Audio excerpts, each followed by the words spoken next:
What's up guys? Welcome back po sa ating channel, Coins TV. At maayo buntag, maayo adlaw.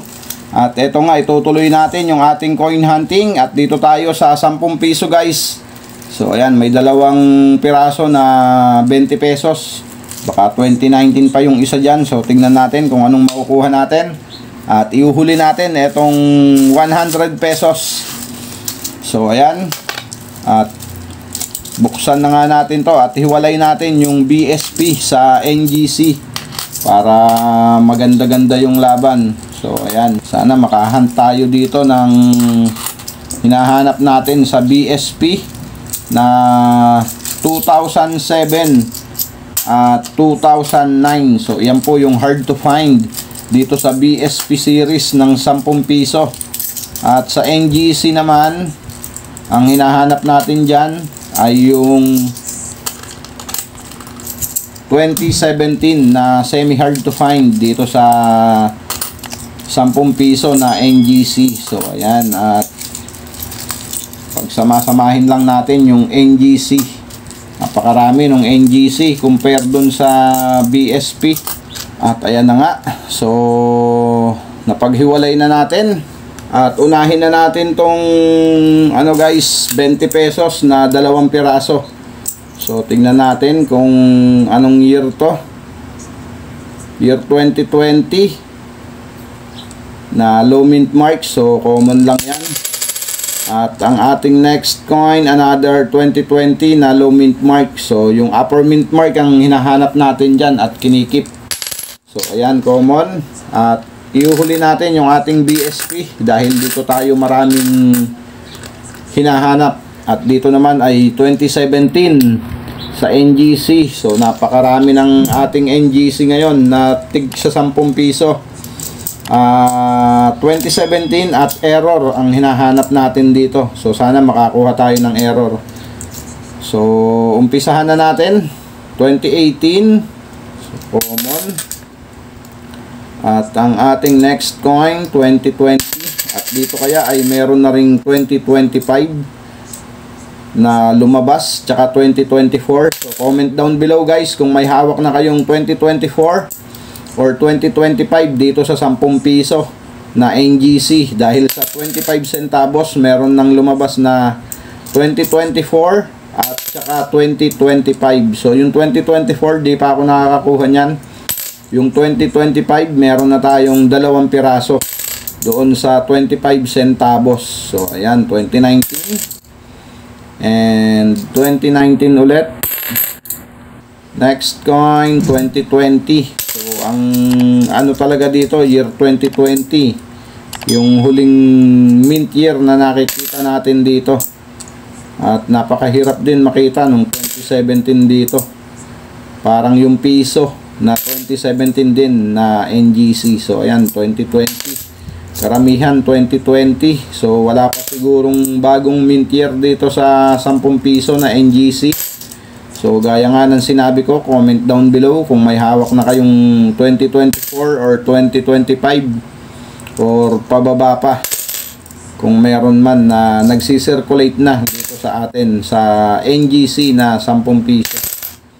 So ayan, 2018 common and another 2018. Next coin 2018 ulit. Napakarami, naglalaro lang sa tatlo, 18, 19 at saka 2020 itong ating 10 piso. Yung 2017 napakahirap talaga makita. So ayun, nakadali tayo guys. So sisilipin ko lang at ayan nga, nakakuha tayo ng 2017 na ayos. Jackpot talaga tong batch na to. So ayan, ito ay semi hard to find. At i-update ko rin to guys sa inyo kung magkano na ba ang collector's value nito ngayong 2025 at yung kanyang frequency. So ayan, dyan ka lang sa gilid. At naka-jackpot tayo guys ng 2017 na semi hard to find. Mahirap din makita na yan guys sa ngayon. At masihirap pa yan sa paglipas pa ng mga taon. Kaya magiging hard to find yan, 100%. Kaya kung meron kayo nyan, magtabi-tabi na kayo. At syempre, meron na tayo nyan, nakatabi. Nakalagay dun sa ating coin capsule. So, ayan. At ang ating last coin dito sa NGC At 2019, ayos, naka-jackpot tayo. May sumalit naman sa NGC na 10 piso na madami, na isa, na 2017.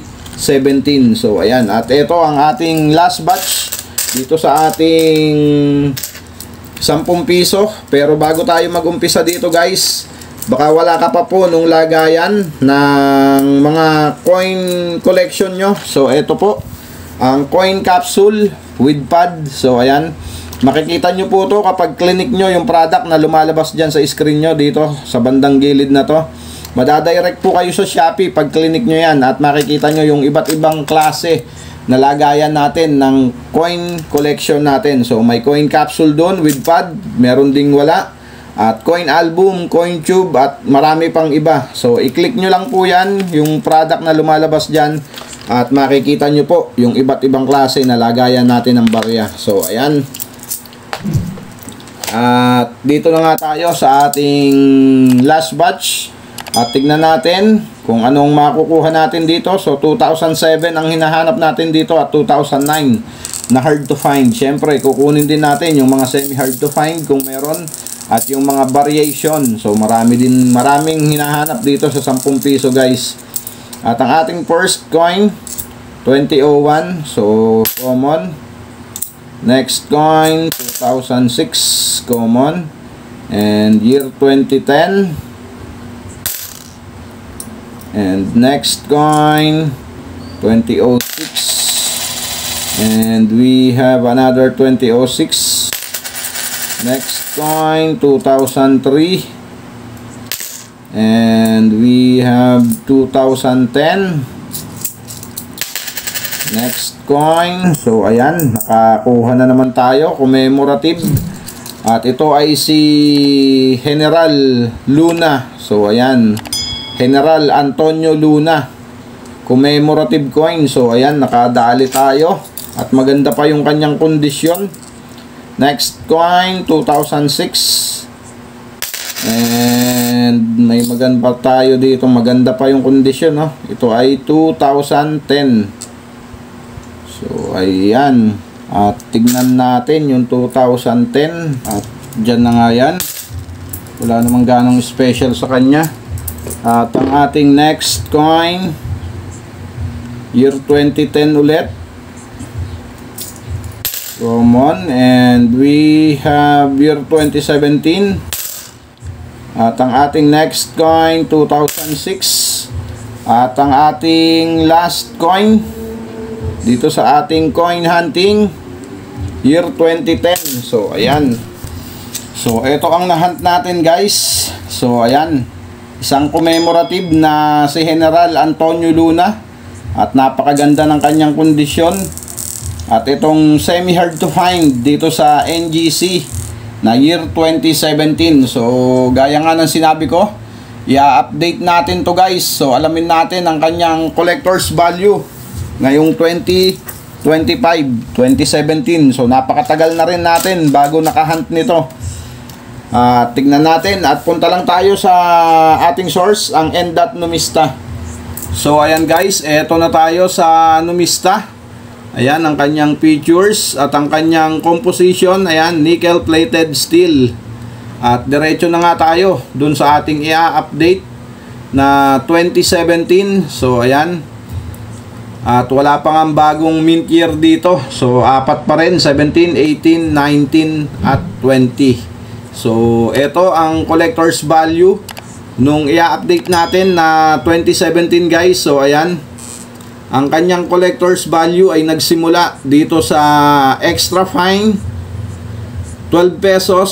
Sa AU condition, 56 pesos. At sa uncirculated condition, 110 pesos. At ito ay may frequency na 12%. So, ayan. At masasabi nating malaki na rin yung 12% na yan. Pero mahirap makita yan guys.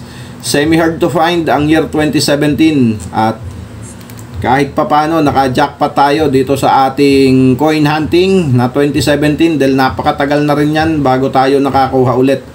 At ayan, 110 pesos sa uncirculated. So, hindi na masama kung may hawak kayo ng AU condition at uncirculated condition. So, iyan lang ang ating i-keep kahit semi-hard to find yan.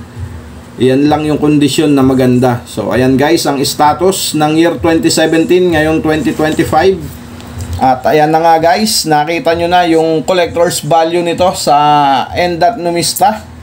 110 pesos sa uncirculated condition. So ayan, at ito yung ating na-hunt na dalawa sa ating coin hunting, at masasabi nating naka-jackpot din tayo dito sa ating tig sa 10 piso na to.